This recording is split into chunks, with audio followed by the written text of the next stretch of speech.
আজি আমি ওলাইছোঁ চিনেমা চাবলৈ বহুত দিনৰ আশা পূৰণ হ'ব আজিও মানে চাবলৈ পোৱা নাছিলোঁ এইকেইদিন যিহেতু ট্ৰেইনিং কিবা কিবি চলি আছিলে তো সেইটো কাৰণে আজি ফাইনেলি আজিহে চাবলৈ পাইছোঁ গতিকে জুবিন দা আমাৰ মেইন জুবিন দাৰ চিনেমা যিহেতু চামেই তেখেতৰ শেষৰখন চিনেমা গতিকে লাভ ইউ জুবিন দা আৰু এতিয়া ৰংঘৰ পাই গ'লে 3টা বজাৰ পৰা চাহ চাওঁ এতিয়া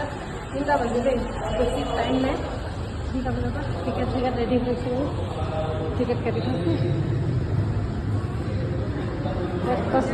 আৰু আহিয়ে ধুনীয়াকৈ শ্ৰদ্ধাঞ্জলি অনুষ্ঠানত জুবিন দাৰ চৰণত এগছি চাকি আৰু এডাল ধূপ জ্বলাই সেৱা জনাই লৈছোঁ তেওঁ আমাৰ মাজত যিহেতু নাই কল্পনা কৰিব নোৱাৰোঁ কিন্তু তেওঁ আমাৰ মাজত আছে তেওঁ অমৰ সদায় জীয়াই থাকিব আমাৰ মাজত আৰু আপোনালোকক সকলোকে এটাই অনুৰোধ জনাইছোঁ জুবিন দাৰ ইমান কষ্টই বনোৱা এই চিনেমাখন যাতে আপোনালোকে পাইৰেচি নকৰে আপোনালোকে ভিডিঅ'সমূহ ৰেকৰ্ড নকৰিব